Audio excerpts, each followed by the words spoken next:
안녕하세요. 곰블리쌤입니다. 오늘은 우리나라의 주요 악기상 5가지에 대해서 수업해 보도록 하겠습니다. 첫 번째로 뇌우입니다. 뇌우는 천둥, 번개를 동반하는 폭풍우를 우리가 뇌우라고 합니다. 지속시간이 짧은 국지적인 현상으로 예측이 어렵다는 단점이 있습니다. 여기서 국지적 현상이라는 건 어떤 한정된 지역에서 일어나는 현상을 이야기합니다. 뇌우가 잘 발생되는 장소를 보면 강한 상승기류가 나타난다라는 특징이 있습니다.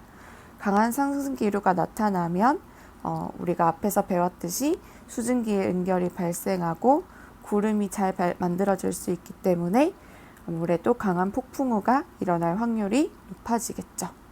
3가지 경우가 있습니다.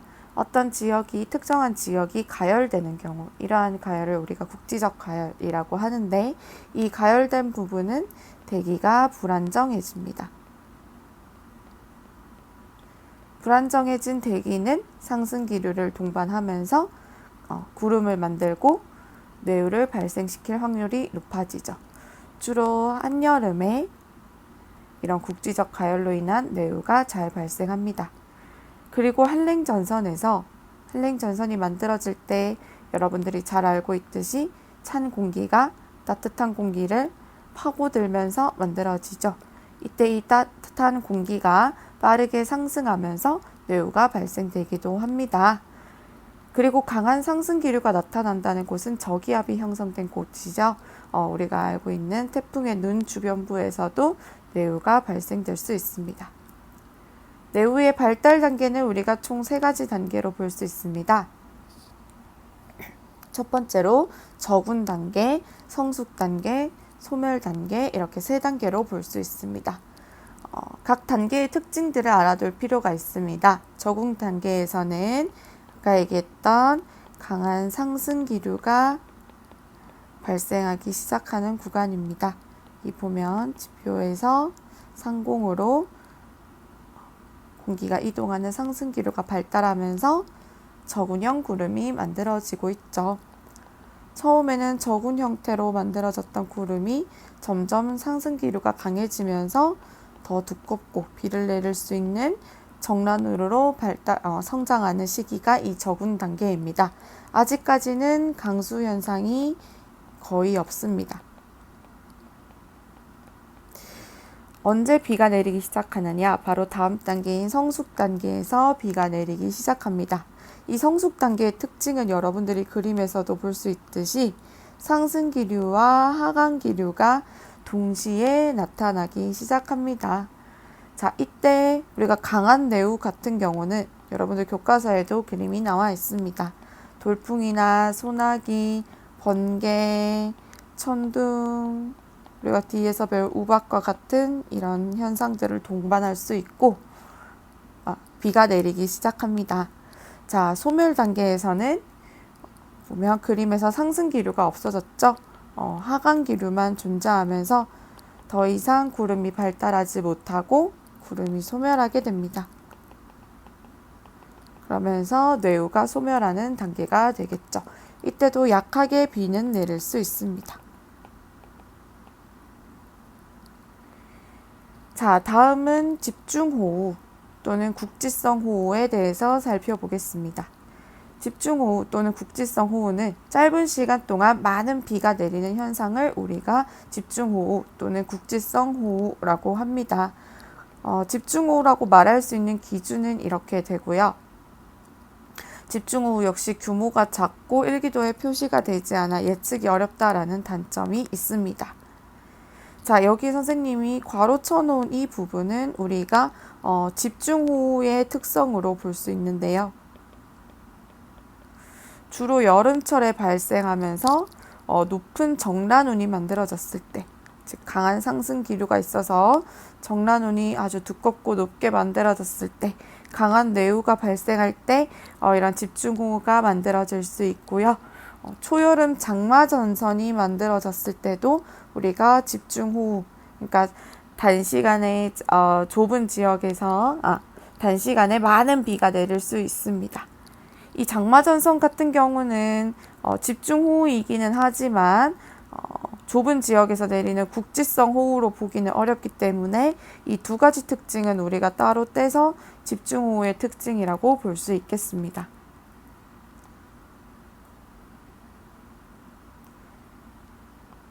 자, 다음으로는 우리가 우박과 강풍 현상에 대해서 살펴보겠습니다.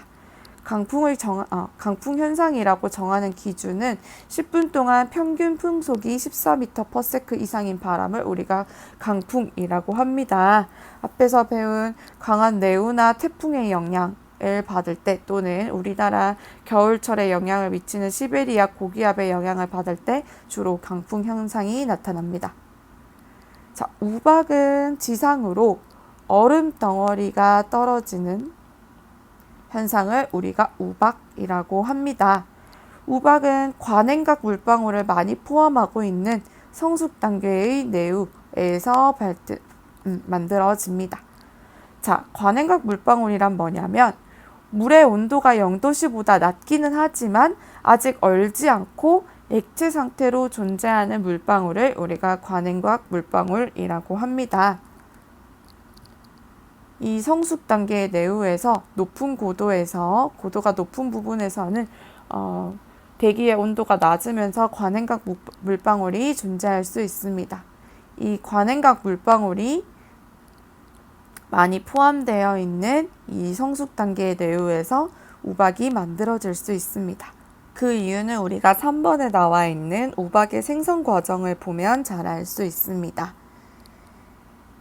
자, 먼저 이렇게 높게 만들어진 구름의 꼭대기에 있는 우리가 빙정은 얼음 덩어리입니다. 이 빙정이 강한 상승 기류 때문에 상승과 하강을 반복합니다. 즉 얼음 덩어리가 중력의 영향을 받아서 이렇게 아래로 떨어져야 하는데 강한 상승 기류가 있기 때문에 이 상승 기류를 타고 위로 올라갔다가 무거워져서 다시 떨어졌다가 다시 올라갔다가 떨어졌다가 이렇게 상승과 하강을 반복하면서 좀 전에 얘기했던 이 관행각 물방울이 빙정에 달라붙어서 다시 관행각 물방울이 달라붙고 얼어붙으면서 빙정의 크기가 점점 성장을 하게 됩니다. 이 과정을 통해 빙정이 충분히 무거워지게 되면 지상으로 떨어졌을 때 우리는 이 현상을 우박이라고 부릅니다. 그러니까 얼음 덩어리가 상층에 있을 때 우리가 우박이라고 부르지는 않습니다. 이렇게 빙정이 성장해서 지상으로 떨어졌을 때를 우박 현상이라고 부르기 때문에 이 얼음 덩어리들이 여름에는 날씨가 더워서 하강하는 도중에 녹을 수 있고 겨울철에는 수증기가 부족해서 충분한 성장이 어려워서 지상으로 하강하기 어렵기 때문에 우리가 우박이 잘 발생하는 날씨를 보면 초여름이나 가을쯤이라는 것도 알 수가 있습니다. 그리고 이러한 우박은 얘기했듯이 이런 상승과 하강을 반복하면서 성장을 하기 때문에 자, 이 사진이 우박의 단면 사진입니다. 우박의 단면을 보면 이렇게 층층으로 성장한 모습을 볼 수도 있습니다. 자, 다음은 폭설 현상입니다. 폭설 현상은 여러분들이 잘 알고 있듯이 짧은 시간에 많은 눈이 오는 현상을 우리가 폭설이라고 합니다. 우리나라에서 폭설이 일어나는 경우를 두 가지 원인으로 살펴볼 수 있는데요. 첫 번째로 이렇게 서해안에서 폭설이 내리는 경우는 우리가 기단의 변질 때문에 발생하는 폭설로 볼 수 있습니다. 겨울철에 우리나라 날씨에 영향을 미치는 이 시베리아 고기압이 세력을 확장하면서 이 황해를 건너오게 되면 바다를 건너오면서 상대적으로 따뜻한 수증기를 공급받으면서 구름이 점점점 성장하게 됩니다. 찬 시베리아 기단이 따뜻한 황해를 통과하면서 이 열과 수증기를 공급받아서 불안정해진 대기가 강한 상승 기류를 동반하면서 우리가 폭설을 내릴 수 있을 정도의 이런 두껍고 높은 정란눈으로 성장하면서 단시간에 많은 눈을 내리는 폭설 현상을 동반할 수 있게 되는 거죠.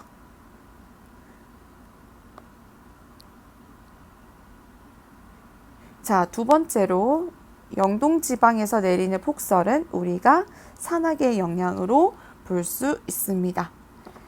동해상에서 발생한 저기압성 기류가 동풍 계열의 바람을 타고 태백산맥을 넘어오게 되면서 아까와 같이 공기 덩어리의 성질이 변하게 됩니다.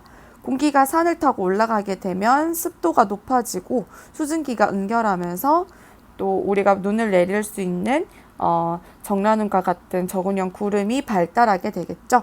그러면서 강수 현상을 동반하면서 폭설이 내릴 확률이 높아지는 겁니다. 자, 겨울철에는 우리가 지표가 가열되는 정도가 여름철보다는 덜하기 때문에 그 육지에서 강한 상승 기류가 만들어지기는 어렵겠죠. 따라서 바다에서 만들어진, 상대적으로 따뜻한 바다에서 만들어진 이 저기압성 기류가 산맥을 타고 상승하면서 성질이 변하면서 폭설을 내리게 되는 것입니다.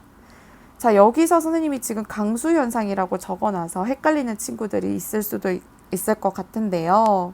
선생님, 강수 현상은 비가 내리는 현상 아닌가요? 라고 하는데 아닙니다.